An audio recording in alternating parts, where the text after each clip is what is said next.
Hello. And Welcome to Film Bastards. Good afternoon, good morning, good evening. Welcome, people, to episode 504 of Film Bastards. I'm one of your co-hosts, Mark Foster, and as ever, I am joined by... So, I'm drinking Ian Loring. I'm drinking some Ian Heineken. Loring? Yes, I am. It's delicious. I'm drinking some Heineken.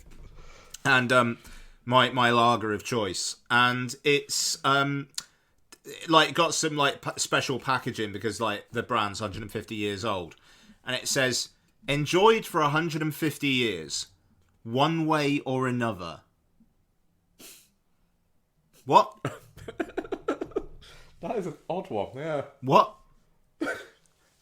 One way or another, you drink it. Do you think, enjoyed, it was enjoyed, one way or another, somebody enjoyed drinking it and had a jovial time, or somebody enjoyed just slipping into alcoholism with it? Yeah, okay, so it's the way that they enjoyed themselves. No, because it's the Heineken which is enjoyed. Yeah. That's what they're... But that makes me think it's like method of entry. What, someone's been eyeball polling it? Oh, mate, someone's been arsehole Tom in it. Tom is an arsehole. Yeah, there you go, I don't know. Becky isn't here yet. She's on her way home from work. We're recording on a fucking Thursday, which is just freaking me out. Yeah, a bit weird. But yeah, so what have we got? Well, we've only got one film this week, which is weird for us at the moment. And it's Teenage Mutant Ninja Turtles Mutant Mayhem.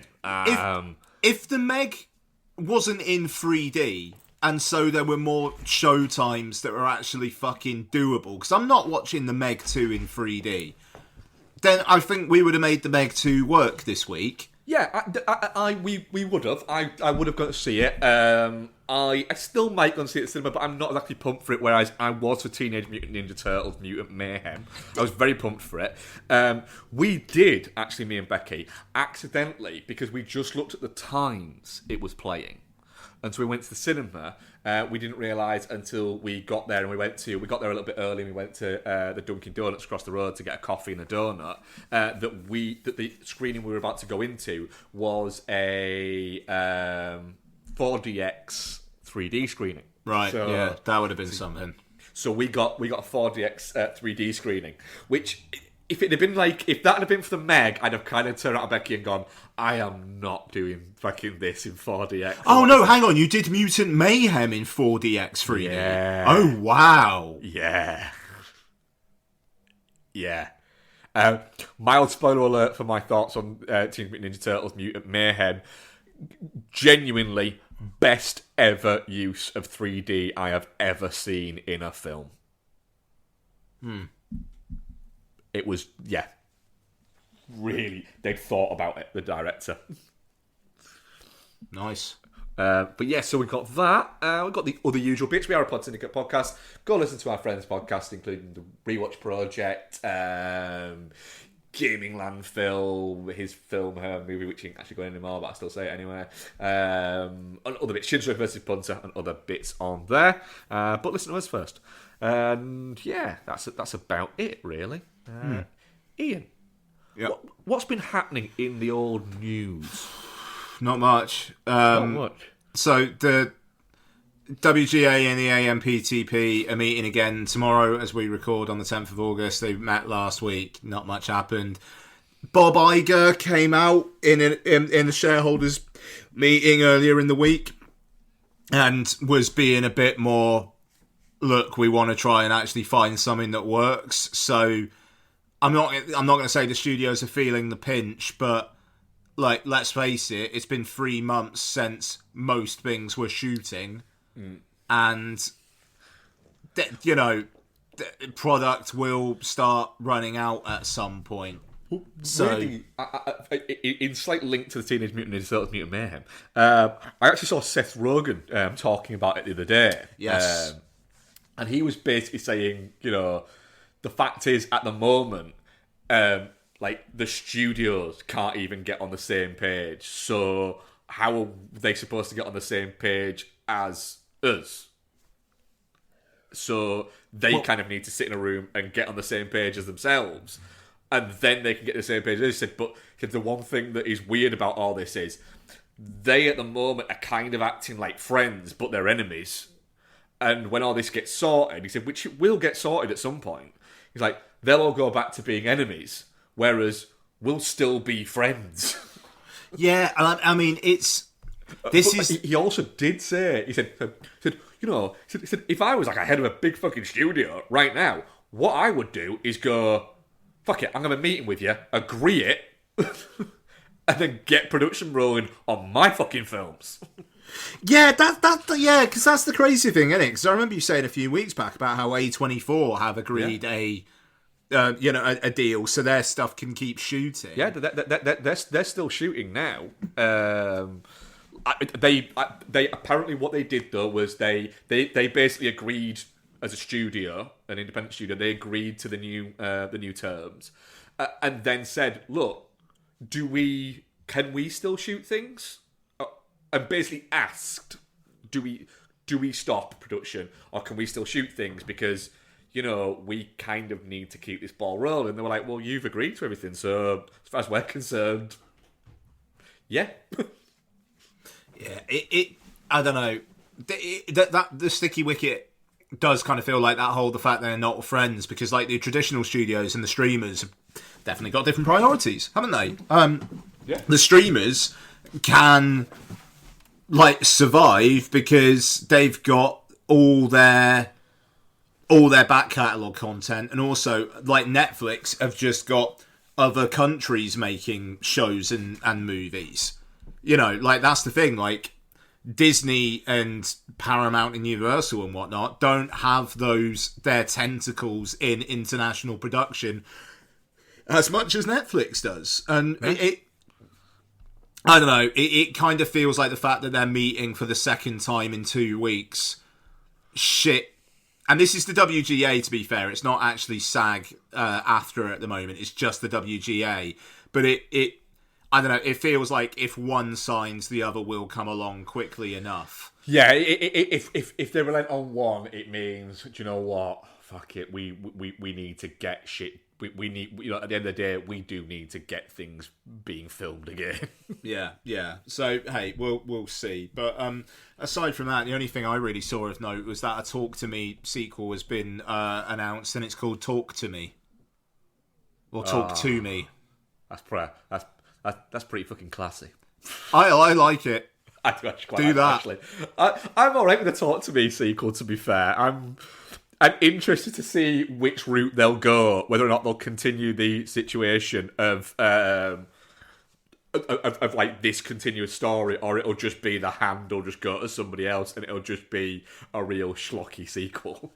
I think The Hand will go to somebody else, and I think they're probably going to do some backstory of The Hand. Yeah. But yeah. Let's Talk to Me was fine. I didn't love it, didn't hate it. I'll watch a sequel. Yeah, it's one of those. It was. If it had been 4 minutes longer, it'd have been. I'd have been a bit like, I'm done with this bullshit now. But it won't. Yeah. So I'm kind of all right with it. Yeah. There's not an awful lot sort of going on in news at the moment, is there? Yeah, no one's shooting, no one's fucking announcing anything. It's just, I mean, fair play. It is what it is at the moment. So what trailers do we have? And also, is the movie Strays ever gonna fucking come out? Oh, next week. It's next week. Yeah. Strays and Blue Beetle. Oh, fucking hell. I'll tell you what, Blue I'm Beetle. looking forward to Strays. I'm fucking pumped for Strays. I'm not against Blue Beetle, because it looks like it's got pretty fucking limited ambitions. I'm not against it. The thing is about Blue Beetle, I'm not like, I just don't care. No, I don't. Not in like I don't want to watch it or anything like that. It's just, there's nothing about it that makes me go, I'm interested. I'm just looking at it going, this looks like the sort of thing that Robert Rodriguez would have made in 2003. That is 100% it. But also, before Mutant Mayhem, they played a trailer for it in the cinema, and this was a new version of the trailer. I saw this. But I like the way that it doesn't now end with the Batman's a fascist line. He says that, and then it just cuts to an old lady with like a minigun firing it and going, ah! And it's like, right, okay. Yeah. You're trying it. Maybe the Batman's a fascist line didn't work as well as you thought it would, but an old lady with a minigun, that's good watching. Yeah. That's it. In a country full of Batman fascists, maybe that wouldn't work too well. Well, quite. But no, look, Blue Beetle. I don't know. It was supposed to be on HBO Max. Then they elevated it. They didn't shit can it like Batgirl, and it does, like you say, it feels like something from 20 years ago. It hopefully, it's not something that's really trying to set up shit. Yeah. If that thing just plays out as like an under 2 hour one and done, kind of here for it. I'd be fine with that, yeah. I mean, it'd be funny if when it comes out on like home, when it comes out on DVD, because it feels like that's what it should do. If one of the special features was just Batgirl. Oh, that'd be great. What other trailers have you seen then? I don't know if I have. I feel like I probably have, but you go through yours. I've not seen that many, but I have seen some. Okay. What have I seen? I need to find which ones I've seen though. Oh wait, no. Actually, I've only seen one. I saw a new trailer. That was it. There was a new Gran Turismo trailer. Oh yeah. Okay. Before Mutant Mayhem. That was very much more. It was making it look more sort of dramatic and action heavy than the other trailer, which kind of like makes it look, which kind of pokes a little bit more fun at the premise. Whereas this one was very much kind of going,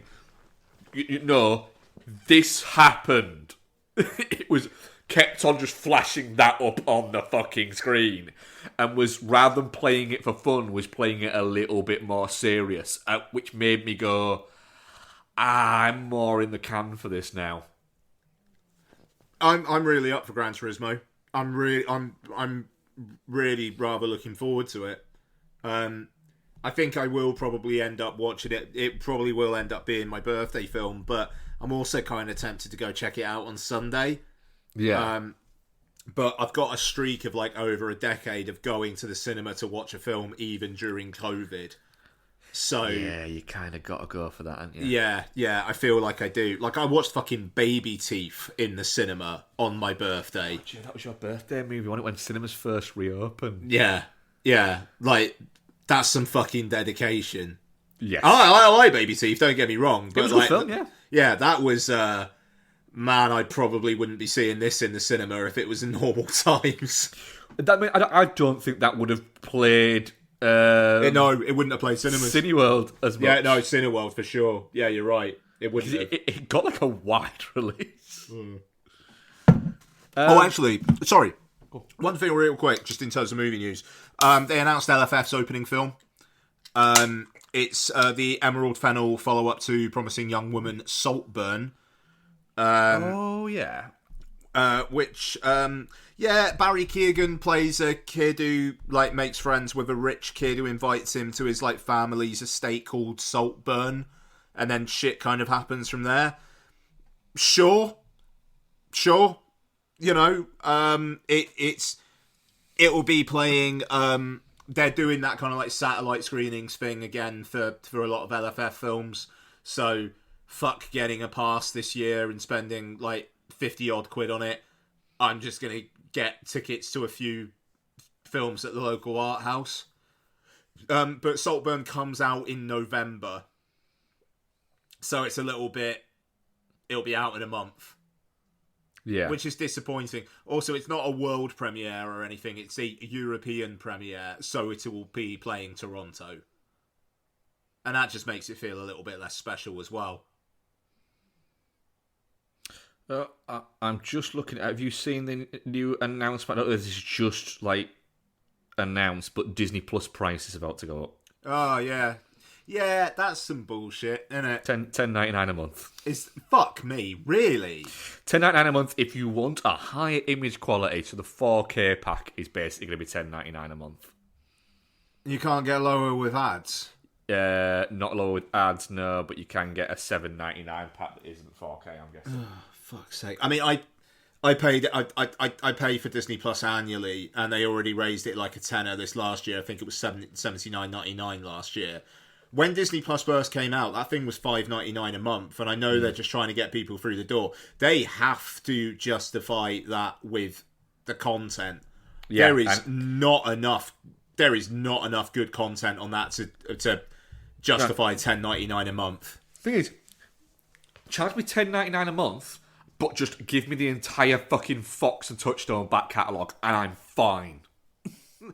Just the films, I am fine. But the fact that genuinely Disney has sat on all of those movies and they won't put them on there, it's just like, right, what am I paying $10.99 for? Because if it literally is the Marvel and the Star Wars shows, I don't care.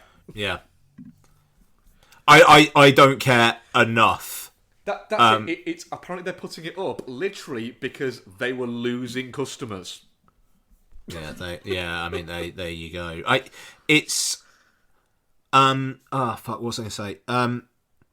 It, like, honestly, Disney Plus is one where it's like, if I started paying monthly, I'd probably be like, all right, I'll just dip in when there's something I want to watch. You know, like, at the moment, the only thing we watch on Disney Plus is Only Murders in the Building. I watch bits on it, but I don't have anything that I watch on it, if that makes sense. Sure. Yeah. I use it, but I don't. And all right then, because we might need to fill a little bit here. But bought another 4K. Oh yeah. Not player, but bought another 4K disc. I treated myself, and I've bought A Star Is Born on 4K. Oh, nice. And do you know what? Do you know what's nice? Getting home today, opening the door, and there'd been a little box just sat there ready for me to open and go, I've got a physical thing to hold. Yeah, that is nice. So I'm very much looking forward to watching that. Well, I was going to say, sorry, because another little bit of movie news. Did you see Sky are no longer going to be doing the Oscars? Really? Yeah. Wow. They haven't announced who's going to pick it up yet, but it ain't going to be Sky. Do you reckon it's one of those streamers will pick it up? Because I was thinking maybe Disney Plus. I think Disney Plus or Apple might pick it up. Apple would be interesting, but yeah, I could see Apple picking it up. I could see the Oscars liking the idea of it being Apple. I am yes, absolutely. I'm absolutely fine with not seeing Alex Zane do that coverage again, though. yeah, I kind of am. Yeah. Anyway, sorry, I'll stop interrupting now. No, that's cool, man. So the only other trailer I've got is an A24 one. All Dirt Road's Taste of Salt. What? That's what it's called? Yep. The film charts the growth, loves, and heartbreaks of a black woman in Mississippi from her childhood through her adult years. Cool. I can't take that seriously. I'm so. Is that like based on a book that's called that? It would make more sense to me. No, really? Nope. Oh, that's silly. It's a Barry Jenkins joint. What, directed? No, it's his production company. Right. Okay. Trailer's fucking great. Yeah. Yeah. Don't get me wrong. Salty dirt roads, baby. It looks very much like it's 96 minutes long. It looks like it's going to have no actual story and just be like a Malick-like visual poem of a film. But I was watching it, the trailer, going, that looks really fucking good looking. That's a good looking movie, that is. It's like, do you know what? If that's just 95 minutes of images like that, I'm alright with that. Okay. Fucking, yeah, let's go. What's it called? All dirt roads taste of salt. All dirt roads taste of salt. Yeah. Well, there we are. Genuinely, like literally 30 seconds into the trailer, I was there going, there's a little thing in my brain just went, ah, shit. Are you back on the Admiral's fucking... the Admiral's train? I know Admirals don't do trains, but have you caught the fucking the pretentious douchebag bug again? You might have done, Mark. Fucking hell. Yeah. Oh, dirt roads taste of salt, baby. Yum yum. Fucking. I'm looking forward to it. Deary me. Yum yum. Yep. Great. Good. Well, we can't go in our feature review because Becky's still not back yet. Right. So let's do some what we've been up to. Right. Shall we do? What have you been up to here? So, I'm gonna update the viewers. I am going to a Grand Prix next year. The listeners, even. I'm going to fucking Bahrain.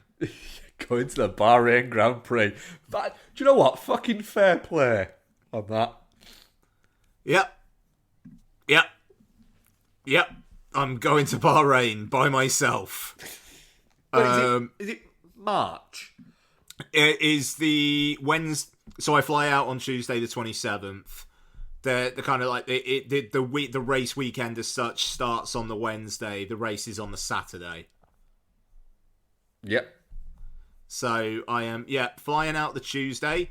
I have got so on the Wednesday I am doing a pit lane walk and a guided track tour where they put you on a flatbed truck and they drive you round the circuit while talking about the circuit, which I mean is going to be fucking brilliant for me. I'm really looking forward to that. The pit lane walk's going to be great. I'm going to get some fucking photos like no one's business. Get to have a picture with the trophies for the season, which is cool. And then get free 3-day race ticket for the practice session, the qualifying and the race. And that it's cool as well. They're actually doing Formula 2 and Formula 3 that weekend as well. So there's just like some sort of action happening on track pretty much all day. Nice. It's pretty well done. First race of the season, so people are going to be pretty fucking hyped. Was it first race? Yeah. So, and that's going to be great as well because Red Bull are fucking dominating this year, but next year maybe they won't so much because they got penalised for some financial naughtiness, so they're not getting as much test time in a wind tunnel this year, which sounds silly, but kind of like helps with like building out a car. So next year the other teams might actually be able to challenge a little bit more. So the actual race, the battle for first may be more exciting. Like I find the battles under first at the moment exciting, but it might be the Max Verstappen doesn't actually fucking win, which would be nice. So yeah, doing Bahrain. That will be something. Still planning on recording the podcast on a Wednesday the 28th of February in a hotel room in Bahrain. Oh, is it February? Yeah. That's not as bad because I was just looking. The first thing I did when I said it's March, I thought it was March for some reason. The first thing I did was looked at it and went, right, I'm just going to check the weather in Bahrain in March, knowing your dislike for the sun, and was like, I mean, I know it's one of Bahrain's cooler months, but it's still 25 fucking degrees. Yeah, I mean, look, I 22 in February. So that's 25 would be doable. You know what I mean? Like, but it's 22 it's not June where it's 39. Yeah, no, exactly. Like end of February, having a few days in 22 degrees in daytime, that'll be lovely. Yeah. That'll be lovely. So there we are. And the flight back's going to be fun. So I do the race on the Saturday night, and then the flight back leaves Bahrain at 2:15 in the morning. So, yeah, it's a 6-hour, 45-minute flight. I am hoping I can just get my head down for like 5 hours or something like that. Because I'll be like, I get on the plane at like 2 a.m. I'm going to be fucking knackered. Just try and just sleep, don't you? Yeah, and then it'll be a coach back to Cardiff from London, which will take about 4 hours. So then, if needed, I'll just sleep on that as well. So, it's only 3 hours ahead as well. So the jet lag won't be too bad. It'll probably just be like I'll have an early night. Yeah. Yeah, that 3 hours is not that much, is it? Let's be honest.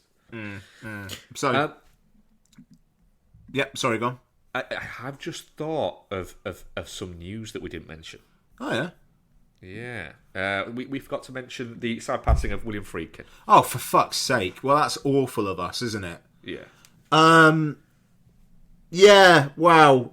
He's got a film that I think is playing festivals this year. A fictional film. So I'm glad that his last film is not The Devil and Father a Morph. Yeah, it's the K Mutiny Court Martial. That's it. Keith Sutherland, Jason Clarke, Jake Lacey, Lance Reddick's last movie also as well, I believe. Wow.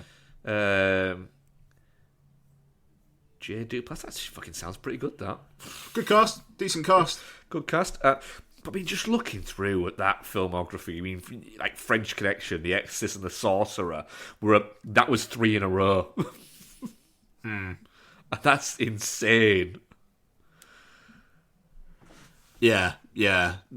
I mean, he's a pretty fucking unrivaled in the 70s and early 80s, and it's he feels like maybe the first director of that crop of directors to pass. Yeah, probably of that sort of 70s explosion ones. Yeah. Yeah, it's a strange one, that. And the fact is that he was a character without being like a zany character. Like he loved cinema, and it was like he would like chat to people like about things. Like I remember years ago, back in the To Watch Pile days, I wrote a review on that of Bug, the Ashley Judd and Michael Shannon movie. Yeah. And he liked the tweet that I put out for it, which that happened occasionally with filmmakers and anything like that. But then he messaged me about 10 minutes after liking it, just saying really enjoyed the review. Glad you enjoyed the movie. A few thoughts, and I can't remember what he put, but he put like a few little kind of like, this was because of this. I was like, wow. All right. Wow, he's actually like fucking read it. And that was it. And then like for like about a week or two after that, anything I put out, he liked. And there's always little stories of him like doing shit like that. But then he also did things like fucking chewed out Al Pacino for being a prat on the set of Cruising. It feels like the dude mellowed. Yeah. Oh, for sure. Yeah. But I hope that last film's good. It's I mean, his one before that, Killer Joe, was fucking great. And Bug is very good. Yeah, Bug is very good. Yeah. Yeah, sorry, I don't know what I was going to say. It's a shame, but it's life. Yeah, I mean, the guy. This shit's gonna really start ramping up now. 87 he was. Yeah, that's not bad. That's a decent age to get to. Sorry, I interrupted there. What else have you been up to? Oh shit. I went to first. Again, this isn't film at all, but went to my first Cardiff game of the season last night, which is why we're recording on the Thursday. I'm not going to have too many of these need to not be a Wednesday, though, looking at the calendar, to be fair. The odd one, but it'll be alright. Cardiff City versus Colchester United. The Colchester United fans were in full voice. A few hundred of them all packed into one corner. very, very loud with an inflatable sheep.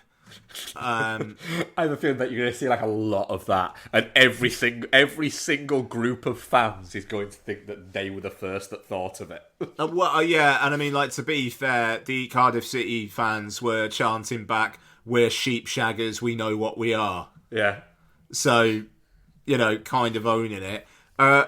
Chanting that in front of a lot of kids. There were a lot of kids there yesterday. The thing is, it's kind of one of those things, I think, with football where it's almost like some kids' first introduction to that kind of language, and I kind of see it as something that is maybe okay to an extent. The jovial bits. This is the thing. There wasn't a hint of aggression about the Cardiff fans. So, and not really like about the Colchester fans. They were just supporting their team. You know, like, and it's the bants, in it. Like, and it's I think that's fine. But like the Cardiff fans, they were all like lovely, you know, and it was an action-packed game. Cardiff went 2-0 up. Colchester called it back to 2-2 at half time. And then about 20 minutes from the end of the game, everybody just looked leggy as fuck. Because that's their second game of the season, isn't it? To go to extra time and then penalties. Or did it just go straight to penalties? Yeah, it went straight to penalties, which is a great idea, by the way. Like, well done, Carabao Cup. That's the way. Extra time is bollocks. It's just nonsense. Extra time should not exist. It should either be penalties or it should be 15 minutes of extra time, but it is essentially if you score within that 15 minutes, you've won.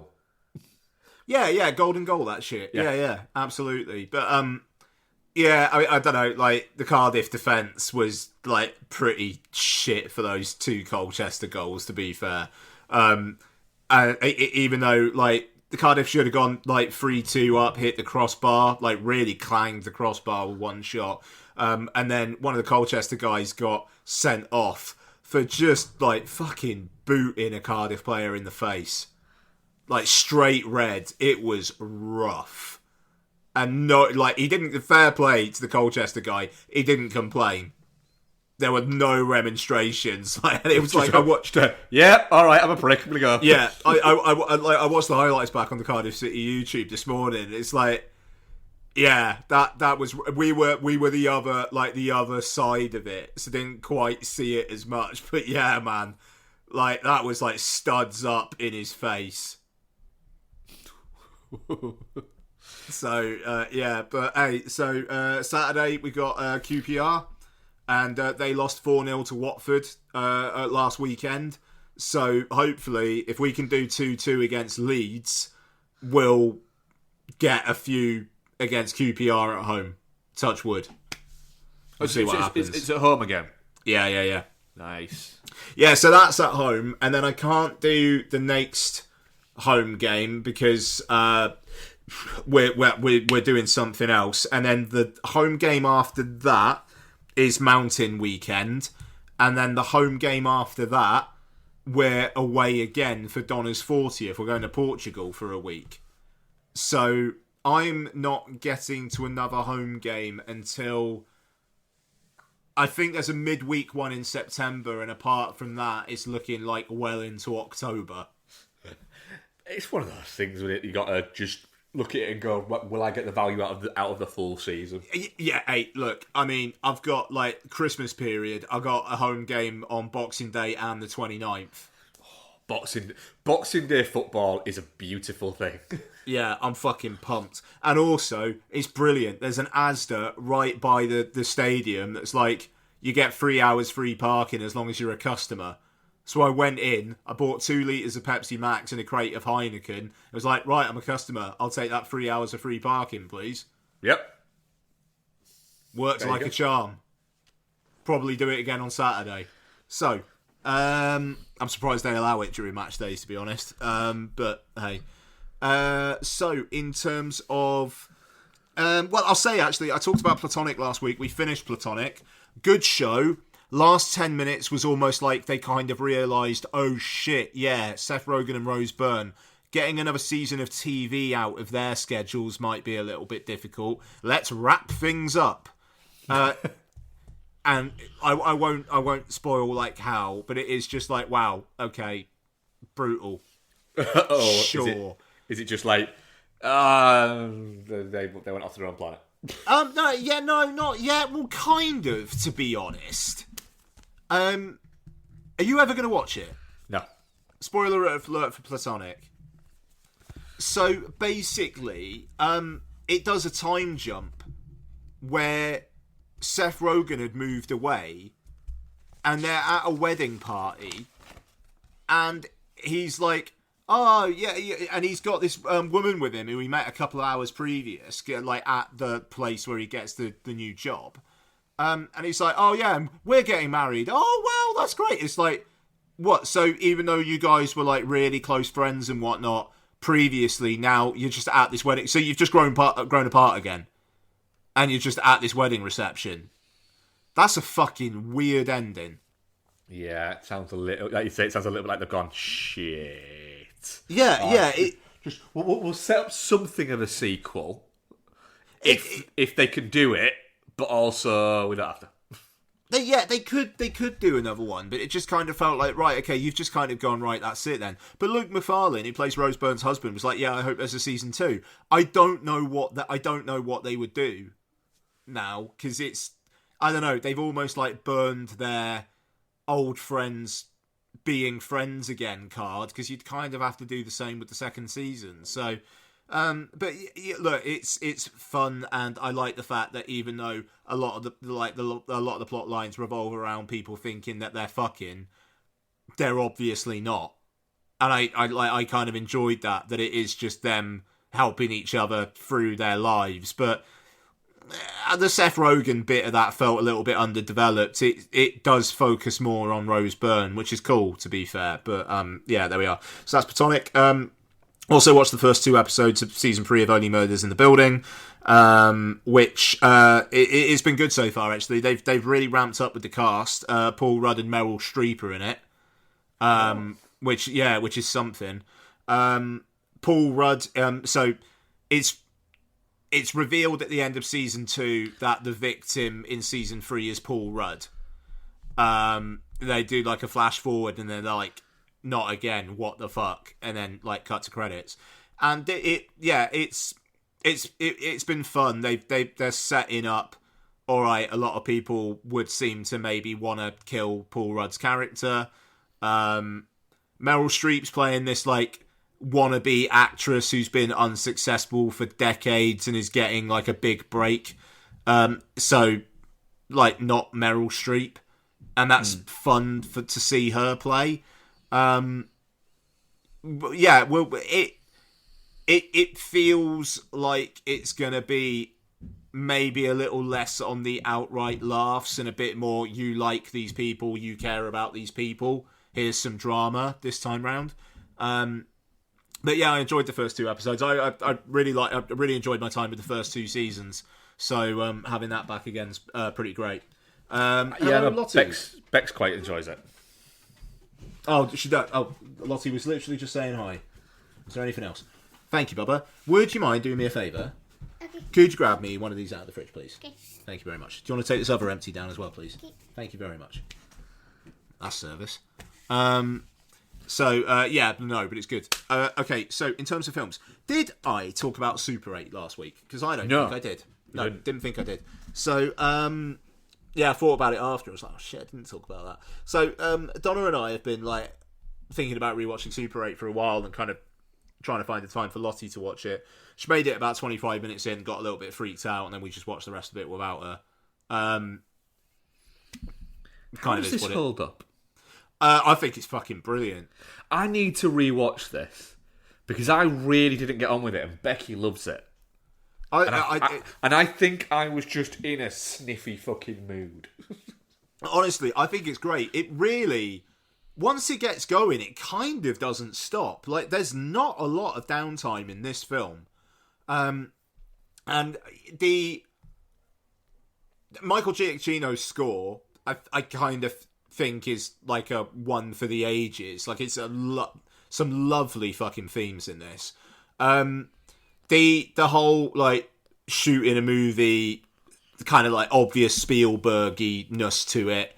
It's really, really well done. Very, like, obviously very nostalgic. And, as we're entering a time where it feels like 80s nostalgia is not doing so well because audiences are kind of growing up and nostalgia for the 90s seems to be a thing. We'll talk about Turtles in a bit.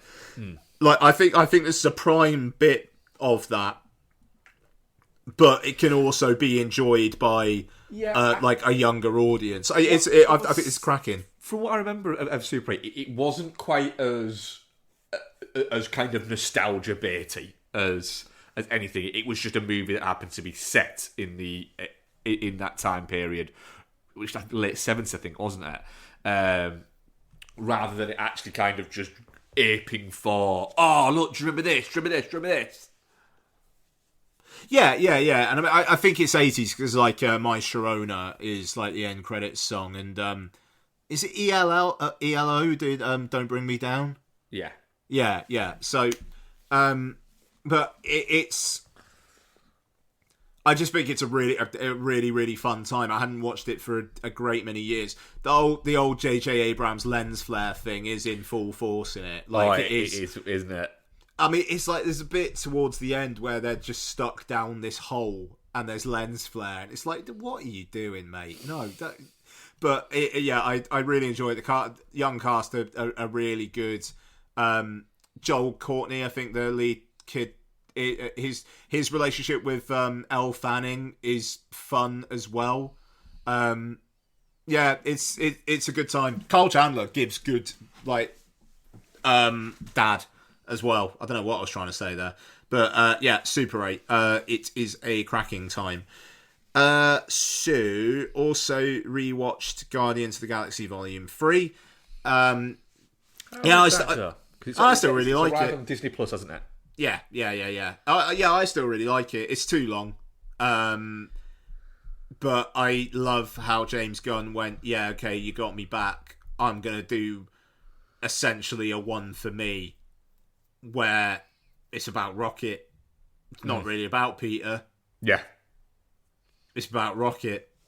And it's a lovely story about Rocket. I mean, it's heartbreaking, but by the end, uplifting. Really quite fun about that as well, aside from, outside of the film, is it very much 100% is a film about Rocket.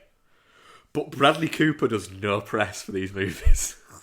Like, at all. Yeah, no, he doesn't. He doesn't do anything. He does so little press for anything.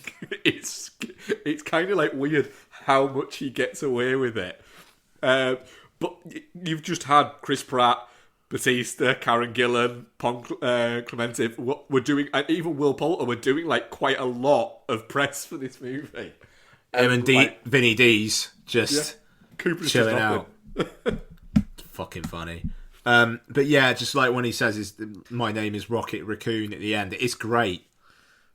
Yep. I like how clever that is, where in the first one, it's like, well, he looks like a raccoon, but he says he's not a raccoon. All right, cool, he's not a raccoon. He just, who the fuck knows? And this one, it's like, no, he is a raccoon. And he's embracing his raccoon heritage. That's great. Yeah. Why not? In a fucking MCU film. Yeah, I'm actually quite looking forward to giving it a rewatch. When I saw it on, that's the thing you see. When I saw that come up on Disney Plus, it's like, I'm gonna give that a rewatch. Whereas whenever I see whenever it advertised fucking Wakanda Forever, I'm like, oh god, no, I've got to watch that at some point. It is emphatically the best MCU film since Endgame. I think, No Way Home, out of the Disney MCU films, absolutely. I do like No Way Home. But again, that's because of the DiCaprio meminess of it as much as anything else. Okay, and I think lastly, actually, for me, this go round, a Vinny D's film. Hey, Bob's all right. Thank you very much, son. Triple X. So, I was just watching. I was just on the old Sky box, seeing what was on Sky Movies. And I was like, oh shit, Triple X is starting. All right then. And I watched Triple X in HD in bunny ears. Noel commented while I was watching this that is a film that feels like it should only be seen on DVD. Yep. And it does kind of feel like they did just stick the DVD on. Yeah. I always forget Samuel Jackson's in this. Oh, mate. Oh, yeah. Yeah, he is. So, okay, look. Triple X Return of Santa Cage is a film that basically aged badly as soon as the DCP arrived at the cinema. I'm looking forward to having yet another watch of that. Just the fucking batshit insanity of that, where towards the start there's just a 5-minute long sequence where Samuel L. Jackson is talking to fucking Neymar, and Neymar thinks he's recruiting him to join the Avengers. Yeah. Yeah, Triple X: The Return of Xander Cage is such an odd duck of a movie, but I have watched it a couple of times and really enjoyed it every time I've watched it. The thing about Return of Xander Cage is that everybody is in on the joke apart from Vin Diesel. Yeah. The problem with Triple X is that no one is in on the joke. Yeah. Especially Vin Diesel. I mean, it's great. It starts with a sequence where a James Bond type is in a tux trying to infiltrate a Rammstein concert. And it's just like, we need someone who's on the edge.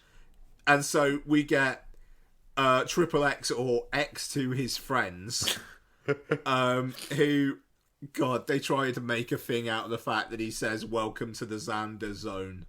And it's just like, you are the biggest fucking nerd. Matt Hoffman, the BMXer, does one of maybe the all-time worst cameos, where he just comes up to him and he's just like, "Hey, X, when are you going to tell us about that secret trick you've been working on?" And it's just a bit like, what? That sick secret trick, and it's great. And it's just this stupid fucking plot where Vin Diesel has to infiltrate this Anarchy 99 group led by Martin Zokas and Asia Argento, being directed to be a walking STD. And like the anti-chemistry that those two have, like, she looks so annoyed to be having to kiss him.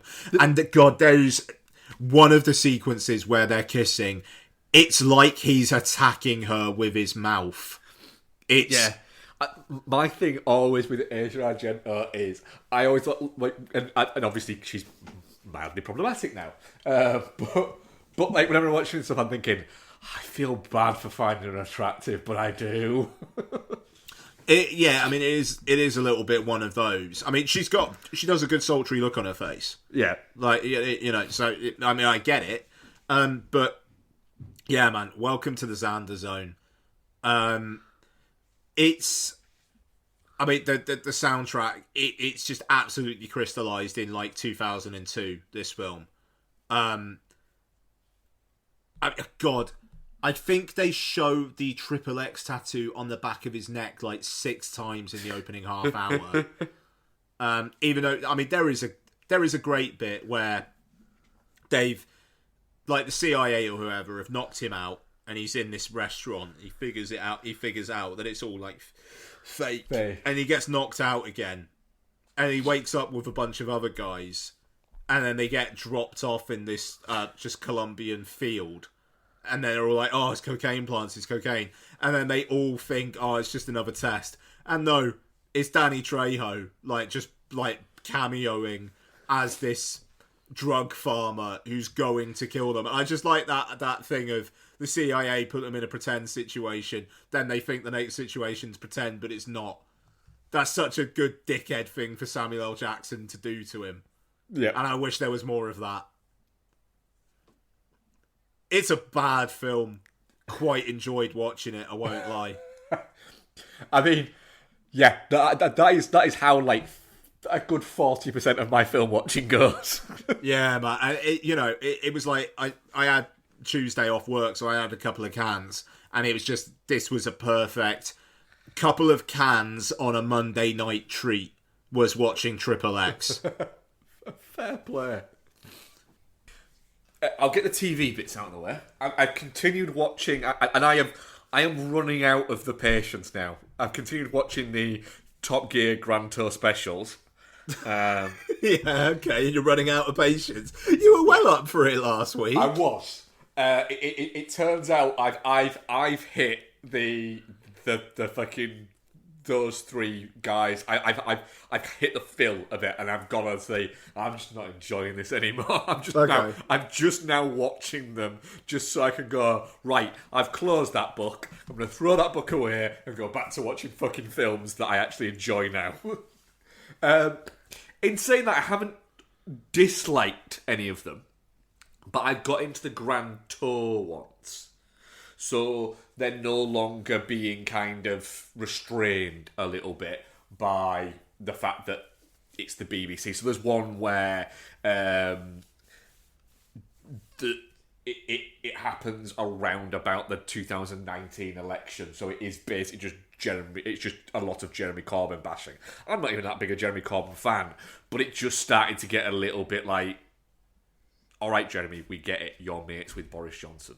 And it was a little bit like, yeah, they wouldn't be allowed to do this on the BBC, and now they're kind of showing off that they can. But it's almost like the other two got a little bit embarrassed by it, because they just kind of like, they just go, yeah. And it feels a little bit tense. And there's a little bit of swearing in it, that you almost feel a little bit like, just because you can now doesn't mean you should. But still kind of enjoyed them enough. But what else did I watch? So we have, again, TV things. We kind of like to have, me and Bex, like to have like a half an hour show on the go because of my work schedule. It can get a little bit, we need something going there. So we've been watching Superstar. Right, yeah.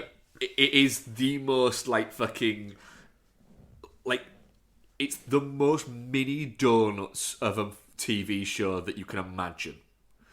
Like,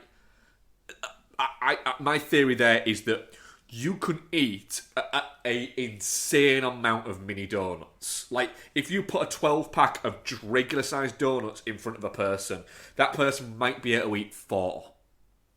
Right? If you put the equivalent weight, right, of those donuts in mini donuts, you could just fucking go through them like a motherfucker. They are so easy to eat that you could eat that. And that's kind of what Superstar's like. You're not getting anything out of it. There's no nutritional value to Superstar. But it's like mini donuts. I kind of enjoy it. I wouldn't even go as far as say that I actually like it. But it is so easy to watch. Yeah, we've rattled through nearly fucking 3 seasons of it. Nice. Okay. And it's, it's fun, it's inoffensive. You do watch it as somebody who works in retail going, yeah, that seems like mental and seems like they're taking the piss, but that happens. Like a lot. Like, just this week, I have cleaned up sick, shit, and piss. And something that I am not entirely sure wasn't come from a fitting room.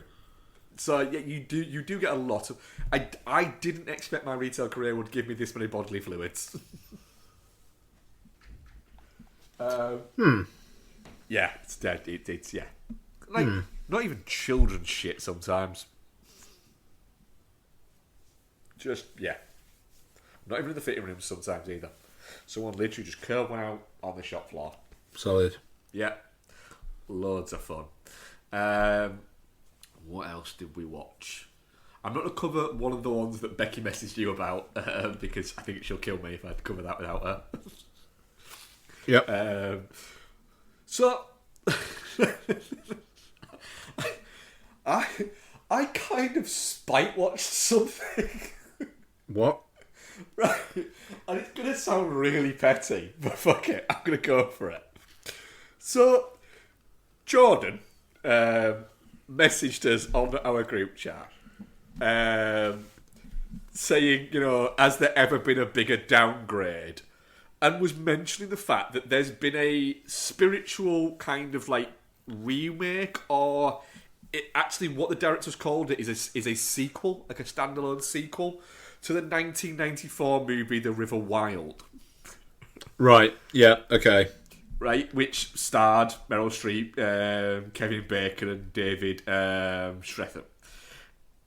It's just called River Wild, and it stars Adam Brody, Leighton Meister, and what's his name? Taron Killam. And yeah, it is kind of like a spiritual sequel to River Wild in the sense that it's set on a river. Cool.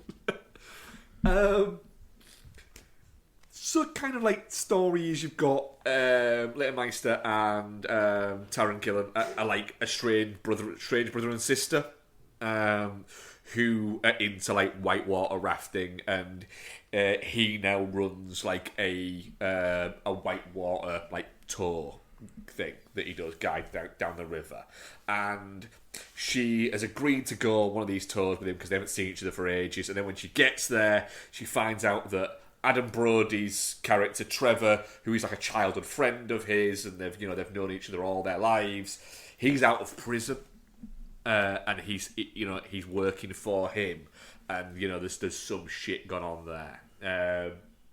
And then I'm not going to go into like spoiler on this because it literally is a brand new film, but it is like shit happens. It's one of those. And Adam Brody is the bad shit that happens.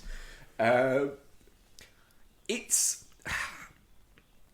an odd one in the sense that it's quite a good little genre pick. Like, it's 90 minutes long. It's PG-13, so it's not too fucking gnarly. But it's also it's quite fun in the sense that that people react to things, and you're watching it going, why is that person doing that? Why would that person do that at that point? And then you go, if you actually take a step back, you can kind of go, actually, do you know what? A person might do that. A movie person shouldn't do that, but an actual person might actually fucking do that. So fair enough. But I had a good enough time with it. It's kind of alright, and it looks decent. It looks like a proper movie. It's got some nice shots without it, but it still sort of feels like the budget of a direct-to-home video kind of weird fucking like sequel/remake thing. Yeah, I enjoyed it enough. It's kind of it feels a little bit like something that was born out of COVID, but not sort of shot within COVID. Okay, it's yeah. Really small cast. Like, I think the cast is like 5 people, and there's never more than like 5 people on screen at the same time. And of course, Adam Brody and Leighton Meister married, and the majority of it is just the 3 of them. So real kind of small production, but they're all quite fun to watch. It's got a storyline that makes kind of not that much sense and is real like bare bones, but I kind of dug it, to be honest. It's quite fun. It's the most 7 out of 10 movie you can get.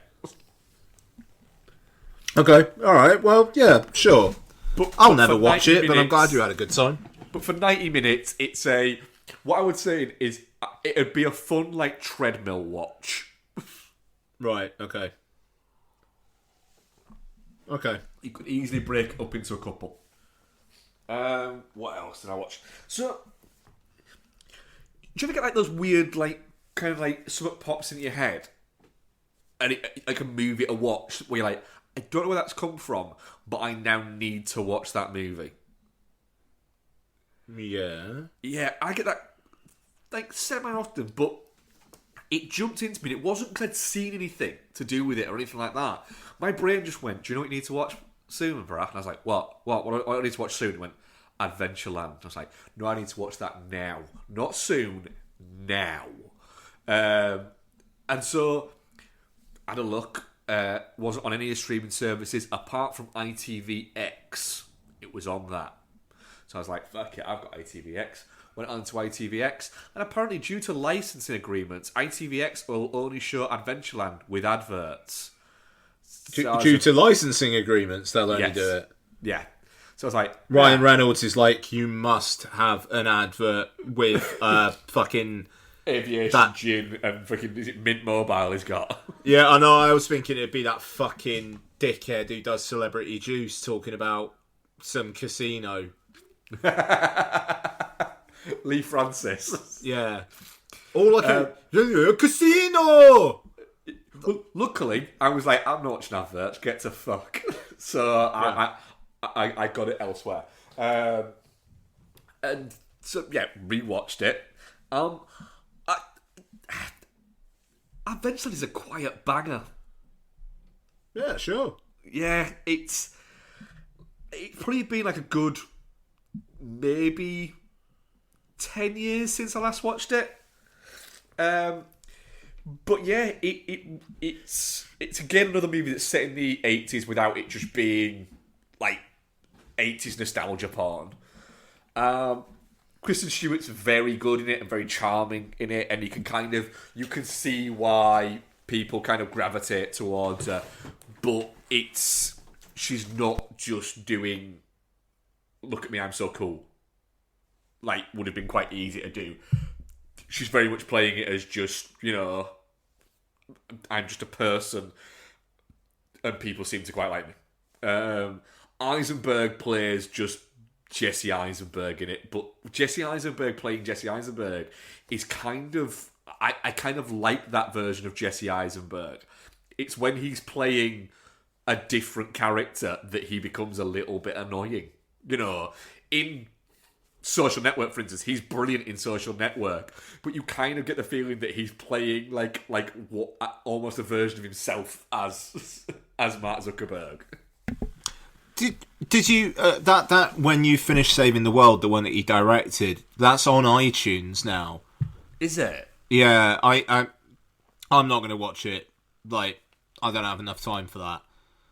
I'd rather play some more F123. I've been playing a lot of F123 and a lot of FIFA. But I remember you liking the trailer. Recently. Yeah, I get smashed on FIFA so bad. I was losing 10-0 against someone the other day, and he messaged me on PSN and was like, "Just quit, you're 10-0 down." And I made him play the rest of the game with me, and I lost 16-0. Yeah, I never play online because I wouldn't enjoy it. But I've got back into Ultimate Team a little bit, which I seem to do this. Ultimate Team for me, I don't play it at any point during like the football season. I then get bored of FIFA, and then I have no football because the football season's ended, and I start to go, I'm just going to pick it up. I'll just have a look at Ultimate Team, and then I start playing Ultimate Team, get heavily into it. New FIFA or EFC 24 comes out, and I go, I'm not fucking playing Ultimate Team. And then I just go back to just like trying to play career mode. I really like Ultimate Team. But I've got my Ultimate Team pretty banging now. Yeah, spending a penny. Yeah, mine's not bad, and that's the thing as well. It is the fact that you could pay a bit of money and cheat code your way slightly, but at the same time, you do just get enough rewards for actually playing it to build a decent team. Well, a few years ago, Diego Jota, the footballer, became the #1 ranked FIFA player in the world. What, like actually the real guy became the number one? Yeah, he really? was the highest ranked FIFA player in the world. And so, like, he did and the Liverpool channel did like a thing about it and sort of chatted to him about it and said, what is it? And he went, well, the thing is I was injured and all I could do was sit or lay down. So I just had like my I think it might even still be PS5. PS5 might have just come out. He said, I had my PlayStations. I had one downstairs and I had one upstairs and I had one in the garden room we've got. He said, and so I played Ultimate Team. And they said, you've got like this insane Ultimate Team, how did you get it? And he really honestly went, I mean, for me it's kind of really easy. And they're like, oh, well, why? Is it 'cause you're a good player? And he went, no, there's no nice way of saying this, but I earn quite a lot of money, so I spent like quite a lot of money on packs. He was really honest about it. And he was like, look, yeah, I'm a really good player.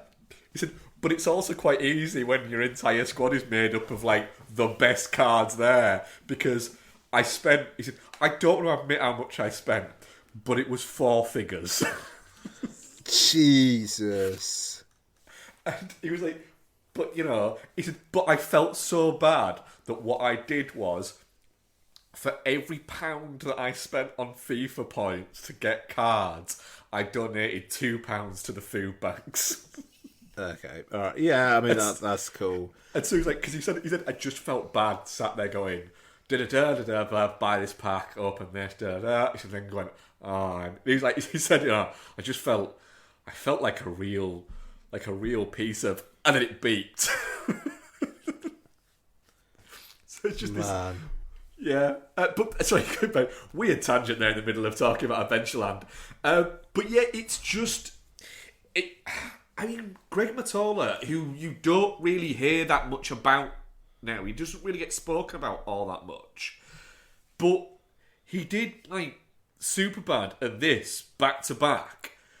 And Superbad was, no matter what you say, Superbad is genuinely like a weirdly important movie of its time, which is a weird thing to say, but it is. It's an entire generation's like Ferris Bueller or Breakfast Club or Clerks.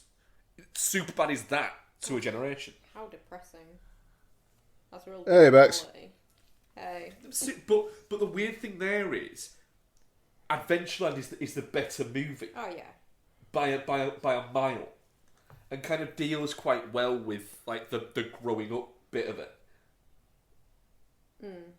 It's yeah. I very much enjoyed my Richmond. Did you enjoy your rewatching it? I did. Yeah. It's. I think it's quite an unfortunate Kristen Stewart being every cliche of Kristen Stewart performance, though. That's the only thing. Do you think? Yeah. I don't think it is that much. Oh, it is.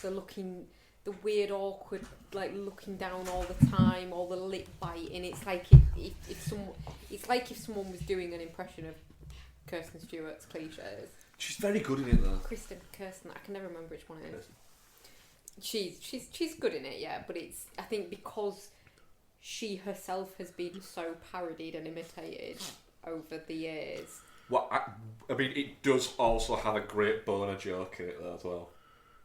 Which one? When he's been in this swimming pool with her and he goes to get out of it, Yeah. and the guy just shouts boner. It's a good boner joke. He's a dick. Yeah.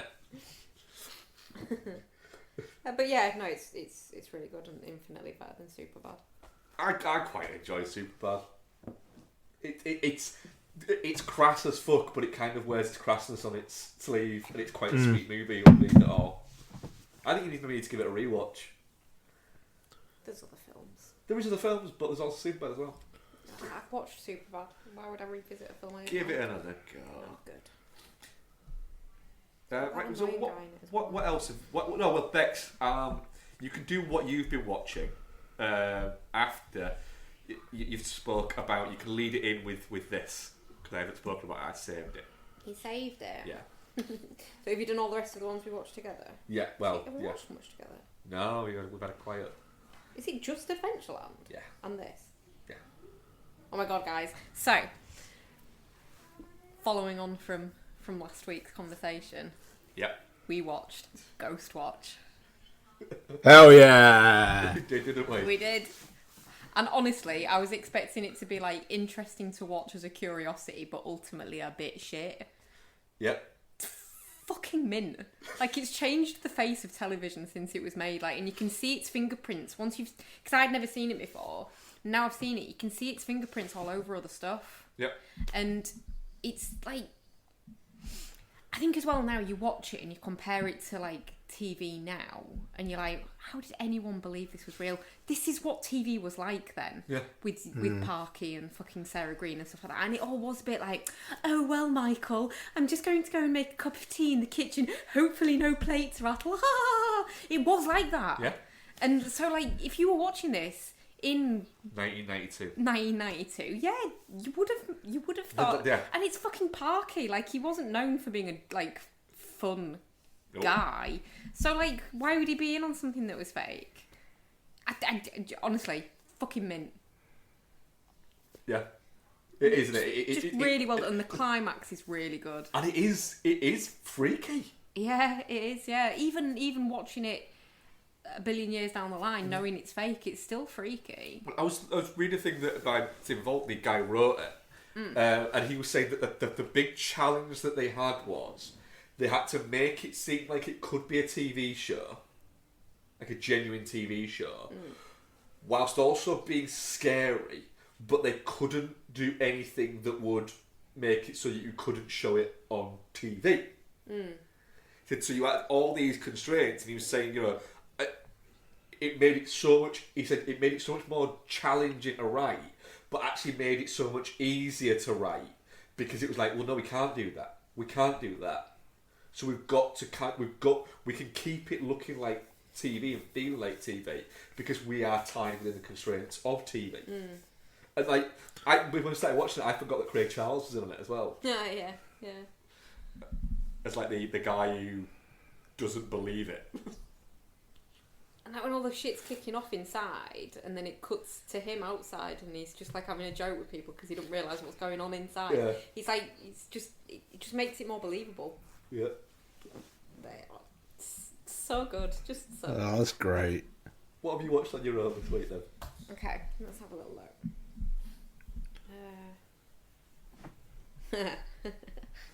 Oh god. Okay, so I watched End of Days, a film which I have a lot of misplaced affection for. You do. Yeah, you like it, eh? I really like End of Days. It's combining a few of my favourite things like Catholic shit, horror, and Arnold Schwarzenegger. Three things that should not go together. But yeah, I really like End of Days, and it's I mean, it's not good. I'm not going to sit here and say that, but it's just really fucking entertaining, and the fact that it's got that real bleak ending as well. It's been a long time since I watched it. What's the ending? Spoiler alert for End of Days. Bleak ending. He sacrifices himself to save Robin Tunney. Oh yeah. Yeah. So like he gets And possessed. no one should sacrifice themselves to save Robin Tunney. Oh, that's not nice. He gets possessed by what's possessing Gabriel Gabe Byrne. Oh, right, yeah. Which, like, Gabe Byrne's just made to play a sleazeball, isn't he? Oh yeah, a Catholic sleazeball as well. Catholic sleazeball. So yeah, he gets possessed by that, which the Arnie then tries to, like, rapify Robin Tunney.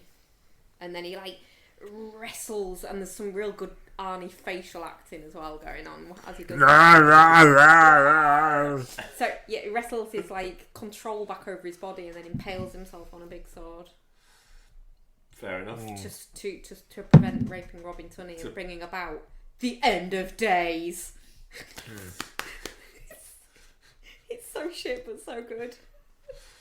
Oh god, I wish you loved that movie. I know, it's weird, isn't it? Yeah. I once accidentally started watching The Sixth Day because I got muddled up between the two, and I was like, "What? Yeah, I do remember doing that actually. Yeah. This isn't it." What else have you watched? Okay, so I also watched, because it landed on Netflix and I'd set a reminder. Paprika. Oh yeah. I fucking love Paprika. It's fantastic. It is so beautiful and so fucking batshit crazy. It's bonkers. Like, you have to... It's a film where you have to just watch it and let the barest bones of the narrative just wash over you, rather than trying to understand every intricate detail, because if you try, you will go insane, and you will get absorbed into that dream sequence that plays throughout the whole movie. Yeah. But It's so beautiful to look at. Yeah, it really is a stunning looking movie. Yeah, and the thing is, it's kind of Inception-y. I know, well, Nolan's absolutely. It's one of the movies that he made the cast watch because he does like groups of movies that he says to the cast, I'd like you to watch these movies as like reference points for the movie that they're making. That they're making, and Paprika was one of them for Inception. Because there is layers to the dreams in Paprika, and it's like, yeah. Somebody asked him about it once and said, "Oh, is it just a bit of a rip off of Paprika?" And he was like, "Well, yeah." Yeah, it's definitely inspired by that. Leonardo DiCaprio's not a kicky redhead, though, is he? No, not in this one. I believe he is in... What's that one he did with David Thewlis? What? There's a film he made with David Thewlis where I swear he's a redhead in that. Is he a kicky redhead? He is, yeah. He plays... Let me find out. We'll carry on. Okay. Okay, and then I'm going to skip a movie because... Why? Well, because it was Haunted Mansion. I was going to come back to it. I watched Haunted Mansion, the Eddie Murphy. The Eddie Murphy, right. One. Yeah. I don't understand why this gets so much hate. I really don't. Like, it's a fun kids horror movie. Yeah, sure. It's perfectly family friendly. Like, it's not like some of the kids horror movies are probably a little bit too scary, like your Hole and stuff like that. But this is it's just fun, and like people like rip on it, and I don't really get it. And then the new one's getting a lot of hate as well, isn't it? Because that's already come out in America. It seems to be getting a lot of meh. Yeah. It seems to be, yeah. I'm actually quite looking forward to it. I am. Yeah. I think it looks quite fun. Total Eclipse, by the way, was the movie I was thinking of. What? I think he was a kicky, like fun-loving redhead in Total Eclipse, was he? Yeah, he's playing Arthur Rimrow. Yeah. Yeah. Okay. I just remember it being quite a bleak movie. Oh, it's a bleak movie, yeah. Well, then he's not playing a kicky, fun-loving redhead, is he? I think he is. It's the fun that he's loving isn't the fun he should be loving. Okay. It's David Thewlis. Maybe he's the redhead in it. So weird. Anyway. I'll watch Total Eclipse again and we'll find out. I wouldn't mind watching it, like, a little bit of words. Yep. Words. So the reason I was going to skip over Haunted Mansion... Oh, but the new one does not have Jennifer Tilly as a head in a baller, whereas the 2003 one does. And Jennifer Tilly makes everything better. She makes everything something. Yeah. I don't know that it's better. She's there. That's a fair comment.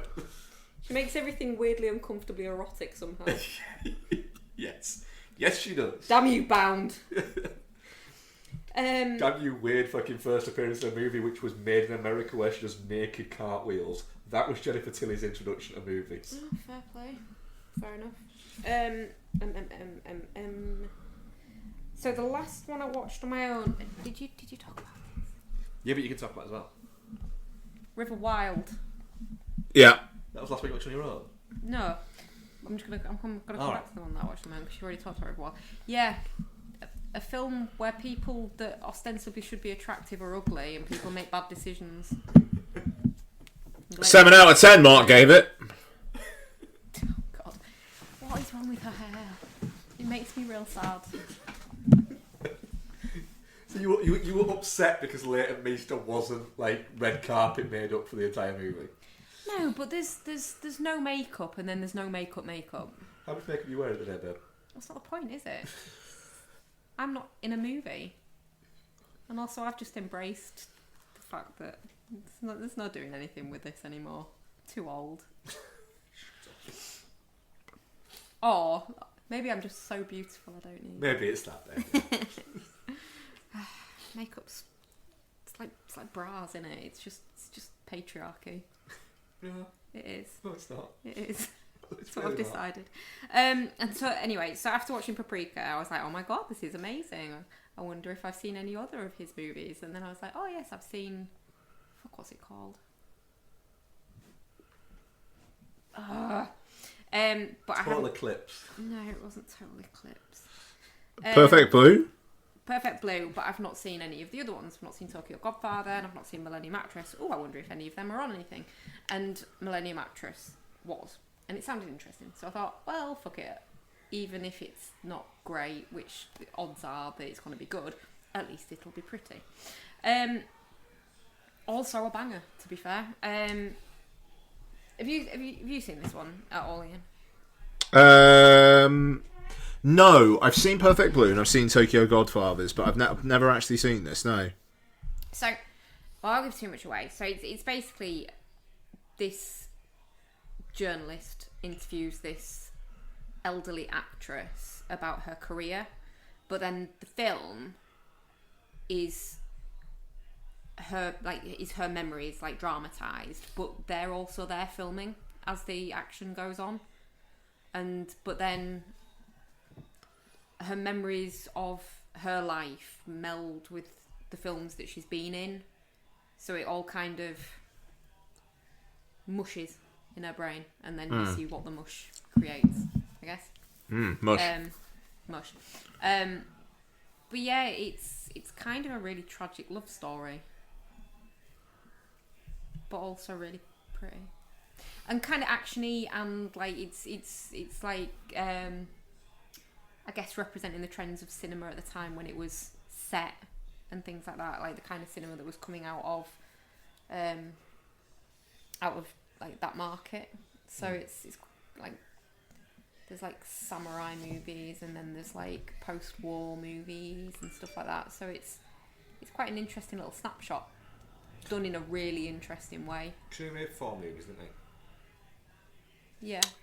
Yeah, I think the rest are like shorts and TV shows. A couple of TV shows, yeah, but like, he died in 2010, yeah. But yeah, so I'll be finding Tokyo Godfathers and Perfect. Tokyo. It's a good Christmas movie. It's Tokyo Godfathers. Yeah. Yeah, no, I'm being serious. Yeah. Of course it is, yeah. Ooh. I have to wait on that one for December. Yeah. Is that everything, Bex? Yeah, it is. Yeah. Yeah. I also though. Go on. Are we doing what have you been doing? Yeah, yeah. What have you been watching? Sure. Read The Running Man for the first time. Oh, wow. Okay. I'm a terrible Stephen King fan. So, context: I don't get on well with it's books of short stories. I just don't, because what I love about Stephen King is like that build up where you just kind of get to know everyone, and then everything happens and you care, and everything's very well fleshed out and a world has been built.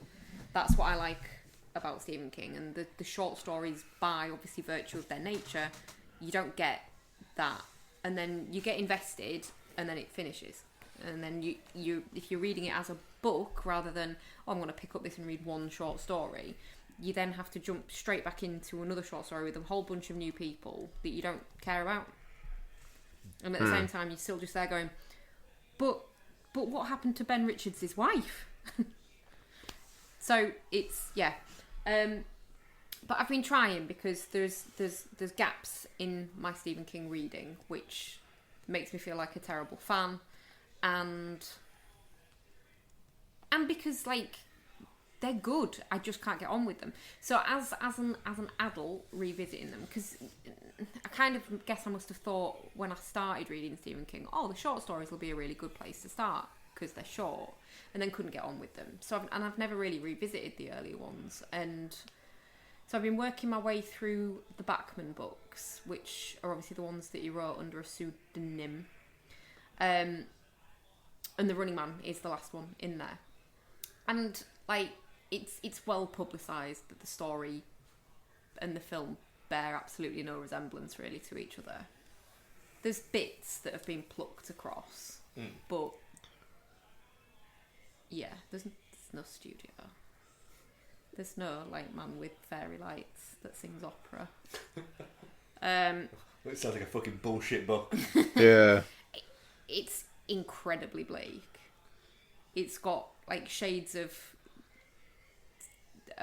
a young upstart Stephen King thinking that he could write a 1984. Because there's bits of like it references the whole like double think and things like that. Yeah. It's got lofty ambitions, but it's not that it fails. It's really good and it's really fucking bleak. But it's weird having like the Running Man. It's Arnie and spandex. Yeah. And then it's not. I mean, good. And then it's not. And then it ends really sadly. So there's no Butcher's Bakersfield. No. Does he get like a rash because of the spandex? He does not. He does not. Is Dweezil Zappa in the book? No. Not interested. Blows up a YMCA. Huh? He blows up a YMCA. Jesus. Yeah. It's like real like. I'm glad they changed it. Well, I think the main one's kind of bleak anyway, innit? But this is like they're not criminals in this, so a lot of people's It's rationale. not criminal in the first one. He's framed, Rebecca. Yeah, I know, but they're supposed to be criminals, aren't they? This is just they're normal people. The dissidents. They're not. They're just poor people doing it out of desperation. What is it? Running Man there. Well, in No, the they're book, fucking they're just poor dissidents. people that are desperate. I don't believe it. Do you know what? I'll record it because I know you won't read it, and I'll send you an audio file and you can listen to it. Don't want it. Right. Don't believe you. Let's go. Feature review at the end of the podcast. Sorry, guys. We got two of them, haven't we? What? Have we got two of them? To what? Reviews. Have we? I thought we were doing Joyride. I thought we were doing that next week. Oh! I thought we were doing that with Noel next week. Oh! Yeah. Alright, Turtles. Yeah, I thought we were doing that and Sympathy of the Devil next week. Slight spoiler alert for next week's show. And Gran Turismo. And Gran Turismo. Right. Haunted Mansion. I don't think I'm going to get to Haunted Mansion. You guys can talk I'll- about Haunted Mansion. I'll do Haunted Mansion for all of us. Alright. Tomorrow while Mark's on a late. Actually, that's not a bad shout. That's fine. Go on, apologies. Let's do some Turtles. Let's So fuck Teenage some Mutant Turtles, Ninja Turtles, Mutant Mayhem is written and directed by Jeff Rowe and some other people. And stars voices of people. Micah Abbey, Shimon Brown Jr., Nicholas Cantu, and Brady Noon as Donatello, Michelangelo, Leonardo, and Raphael. Other people's voices are in there as well, but we don't care about those fuckers because no one you'll have heard of. Who's fucking heard of John Cena? What is it about? Well, I'm going to get to the IMDb because they do it better than anybody else of saying what things are about. Teenage Mutant Ninja Turtles, Mutant Mayhem. The film follows the Turtle Brothers as they work to earn the love of the New York City while facing down an army of mutants. Go on then. Ian. Hi. Teenage Mutant Ninja Turtles, Mutant Mayhem. What do you reckon? Yeah, if I was 10 years old, this film would change my life. I mean, I had a really good time with it. I agree with Noel, where he said on WhatsApp is like had a better time with it than Spider-Verse 2. I'm gonna rewatch Spider-Verse 2, don't get me wrong, but I thought it was a great laugh. Really pacey. Enjoyed the characters. Really liked the animation style. Just thought as a visual experience, it worked really well. And I love the fact that the reason why they know martial arts is not because Master Splinter is like Kung Fu Master or whatever. It's just because they watched a shitload of YouTube videos and stuff about how to do it, and they had time. I mean, it's the old boy way. Yeah, you just have a lot of time on your hands and you just fucking do this shit. I had a great time. I think it's the Seth Rogen of it all. So he's got a story and screenplay credit on this. Is very, very felt. The soundtrack in particular feels like he had a say in it. But then it's also just a nice story about acceptance and whatnot. I think it works. It works for adults, both those nostalgic for Turtles, and I'd like to think those who aren't. Definitely worked for kids. The kids I saw it with had a great time. Yeah, I'm a fan. I'm a fan. Yeah, it was good, and I'm looking forward to another one. Bex, what do you think to Teenage Mutant Ninja Turtles Mutant Mayhem? It was everything I hoped it would be and more. Yeah. Yeah, it's just fucking great. It's just so fucking great. Like, I think the Turtles always has been quite earnest. Like, you always it's always been about, like, them as a family and Master Splinter's their dad and, like, all this kind of stuff. And the baddies, since Humans came out, didn't they? The baddies were never really trying to do the Turtles any real harm. The Turtles would just try to stop the baddies doing, like, misdemeanors. Yeah. For the most part. And so it was quite low peril, good kid, just really fucking good, wholesome kids TV. And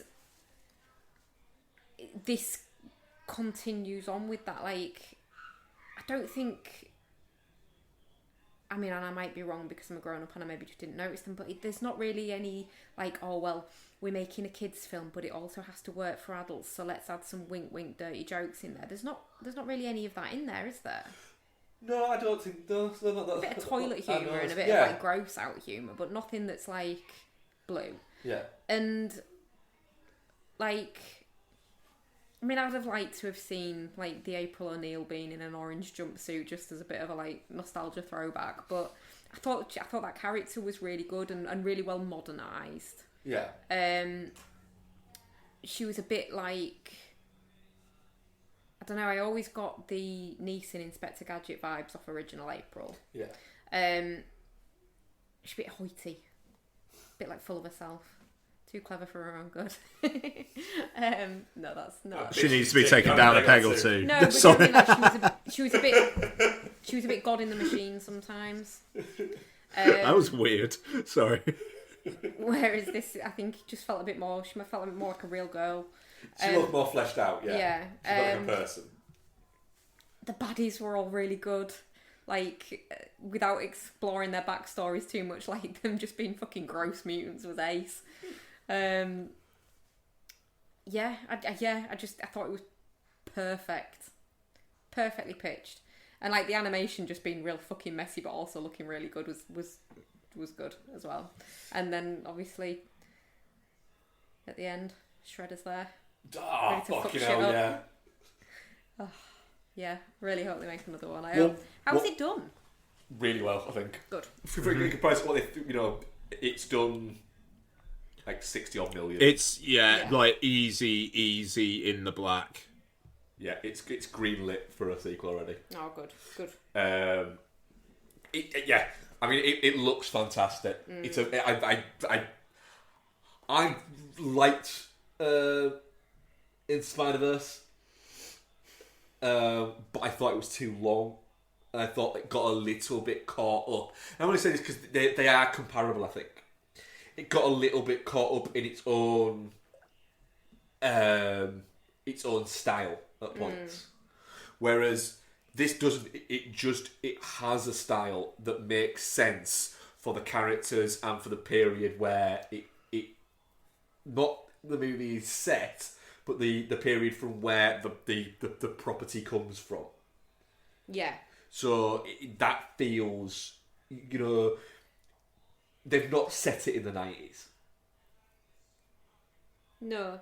So it's still set in a modern time, so they're still using phones, the internet and things like that, which I think is the right decision to make. So it's not just nostalgia porn. It has an actual thing to say about modern, sort of they're bringing it into modern times. That makes sense. Just to interject just for 1 second, didn't realise that April was the girl out of the bar. Was that? Yeah. Oh, Io Edibiri. Yes. A frequent guest on Blank Check, by the way. Just Yeah, she's been on it a few times. Yeah. No, she's really good as well. I didn't realise Post Malone was Ray Fillet either. Yeah. Which one? Ray Fillet, the one that kept singing. Oh, that was Post Malone, really? I like Post Malone. Yeah. I like Rose Byrne as the fucking Australian one. That was great. It's very clear that Seth Rogen and Rose Byrne are just good mates. Yeah, absolutely. Rose Byrne. Yeah. Yeah. And it's... Do you know who she's married to, by the way? Who? Bobby Cannavale. Is she? That is a great couple. Power couple. Well, save that thought, guys. Just say it. Oh. Just save that thought, it will make sense later. Are you sure? Because you say this a lot of the time and then nothing makes sense. Are you hosting? I am hosting. It will never make sense. Well, you're going to have egg all over your face later. Yeah, I loved it. It's great. Like I said earlier in the podcast, we watched it in 3D and 4DX. 4DX is great. It's basically just something that shakes you a lot. Just beats the shit out of you. Yeah. But the 3D I thought was really well done. It just added depth. It wasn't just things getting thrown at you constantly.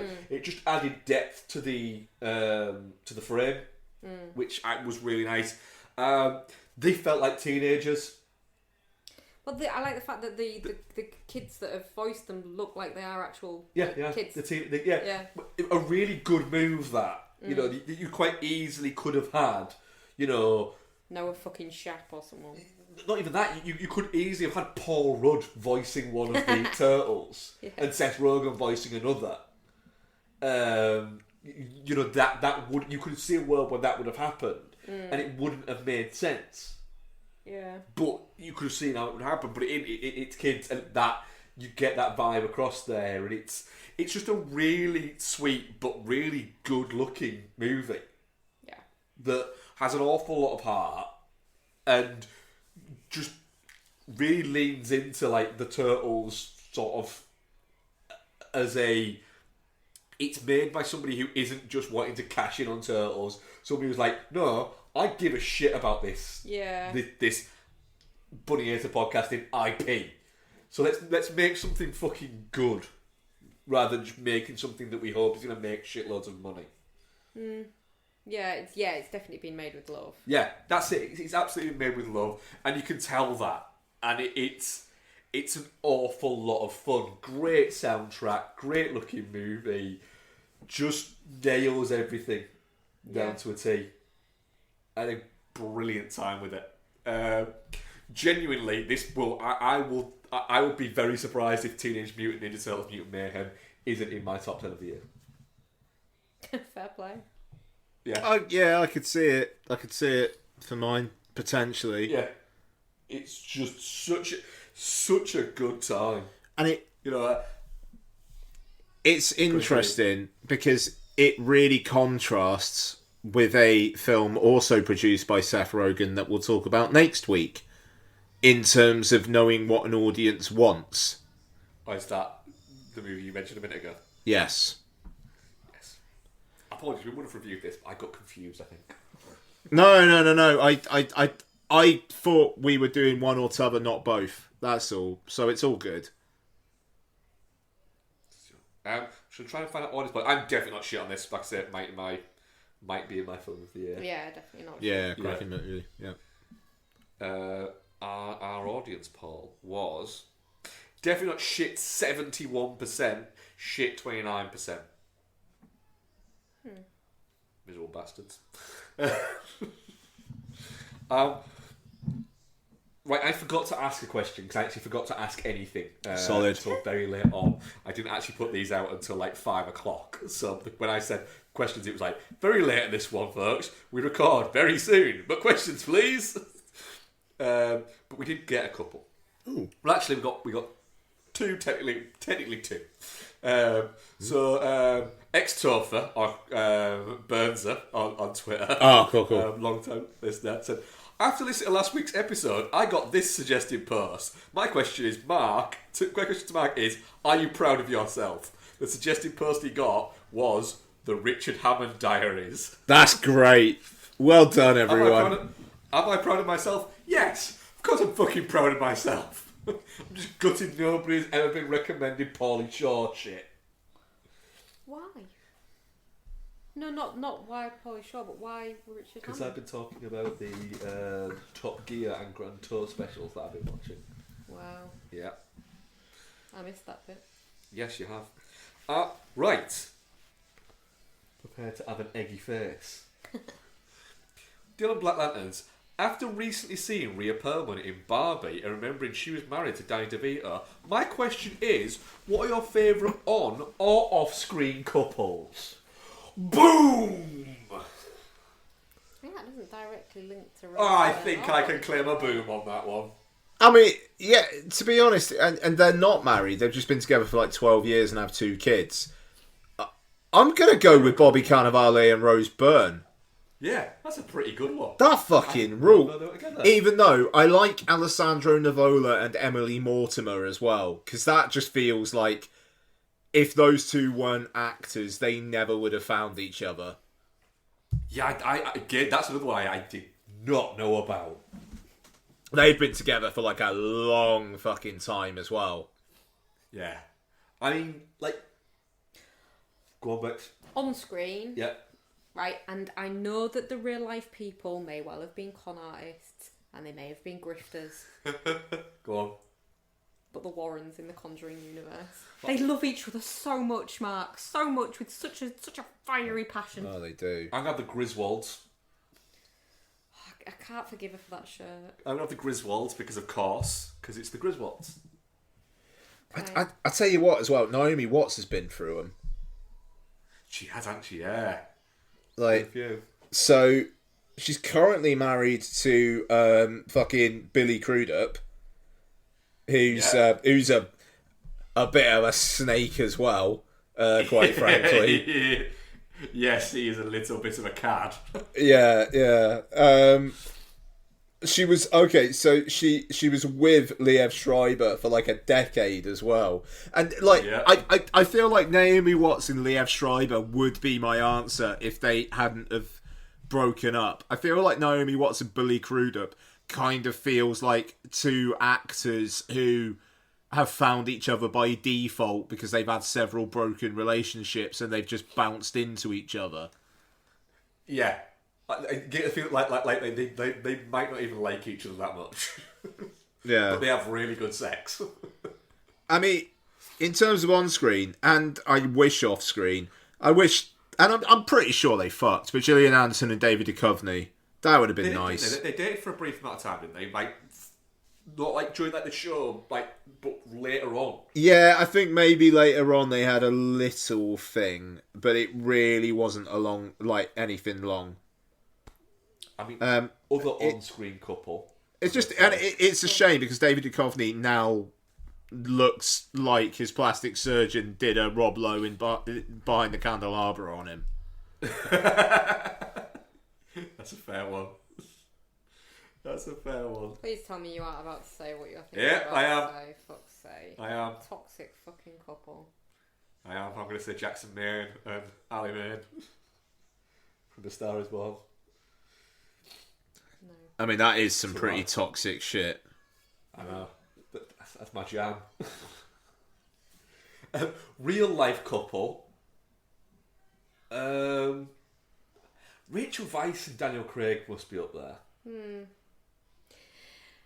Right, not that I ship them, but one that I find interesting Yeah. is oh fuck. Is it Jesse Plemons and No. Kirsten Dunst? Because that's a good one. No. It's God, what's he called? I don't know. Brothers. One of them's sleazy and is in that End of the World movie. One of them sleazy and was in that End of the World movie. Yeah. What End of the World movie? With Seth Rogen. Dave Franco! Yeah, Dave Franco and Alison Brie. Alison Brie. I just find it intriguing. I'd love to see what their relationship dynamic looks like because I reckon... She pegs him? Yeah. Yeah, but I wouldn't want to watch that. I won't watch But that like, either, no. I'd just like to David Attenborough them a little bit. You find it fascinating because she seems quite aggressive and he seems quite meek. Yeah. Same as like an Emma Roberts. What's his name? Evan Peters. I find that quite fascinating. But Emma I feel Roberts like and that's Evan sad. Peters. Yeah, that's an anthropological study. Yeah. Yeah, the odd ones, really, for me. Yeah. Yeah. I reckon Emma Roberts just beats the shit out of him, and he's just into it, and that's just what they do. I think you could be right. But I just find it, because like Alison Brie is definitely 100% in charge of that relationship. But I'd be interested to see what that looks like. Because not as long as it's not like violent or anything. Poor Dave Franco. That would make me really sad. Poor Dave. But if he's happy with being a beta to Alison Brie, that's fine. Oh wow! Could you should work better? Yeah. Fucking hell. What are we covering next week? We seem to be covering a lot next week. And I'm down for it. Well, I'm covering Haunted Mansion. You're covering Haunted Mansion. I'm covering Gran Turismo. Ian's covering Gran Turismo. Noel's joining us. Noel's... Are you doing Gran Turismo? I'm doing Gran Turismo. Are you also doing Haunted Mansion? I'm also doing Haunted Mansion. You're going to have a very busy week. I'm also doing a new Joyride. I'm also going to do Sympathy for the Devil. Alright, I'll do I'll... Sympathy for the Devil, because that's got Nick Cage in it. Oh, I'll God. do all of them except Gran Turismo. I'll try for Haunted Mansion, but I might need to X out of it, but if you two are doing it, then fine. You could incorporate that with, like, having Lottie. Take that. No, man, that's the thing. She doesn't do well with scary stuff in live action. It's a 12A because of scary scenes. I think it's going to be too much for her. I've like 100%. I wanted to do it as my birthday film where we'd all go and see it, but I think she's gonna not like it, and then I don't want to like force her to be there, not liking a film, you know. So I don't think so. We'll probably Disney Plus it at Halloween where we can kind of control it a little bit more. Okay, fair. But yeah, you guys talk I've been about too it. excited for this movie for too long to not watch it. Oh no, 100%. You guys absolutely do it. It's just I've got the football on Saturday. It's our anniversary on Sunday. Like there's limited time for me this week, and that time will be Gran Turismo. So yeah, Nice.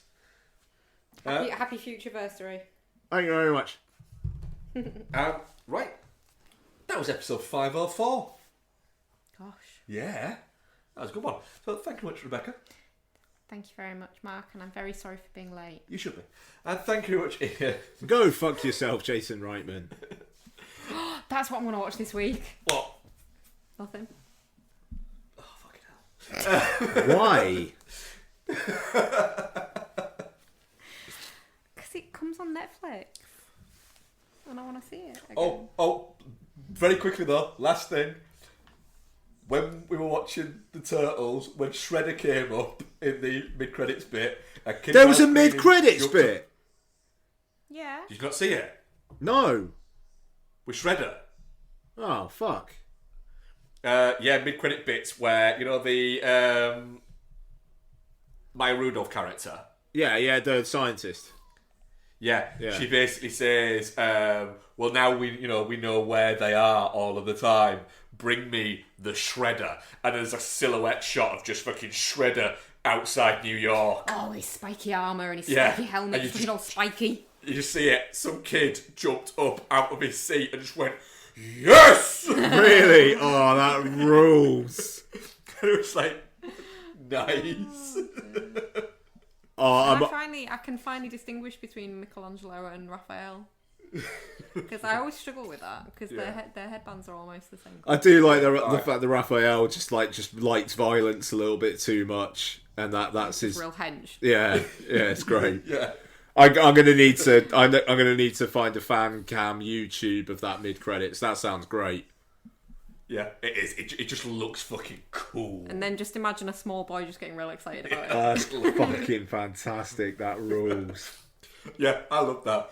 Honestly, one of the best bits about watching what are essentially kids' movies that I really enjoy is kids enjoying the shit out of them. Yeah. It's like great. It's like Lot's reacting to the Yoshi bit at the end of the Super Mario Brothers movie and just hearing the Yoshi noise and fucking losing it. Yeah, great. Stuff like that's great. Yeah. That is what you're. That I am fucking here for that kind of shit. Yeah, absolutely.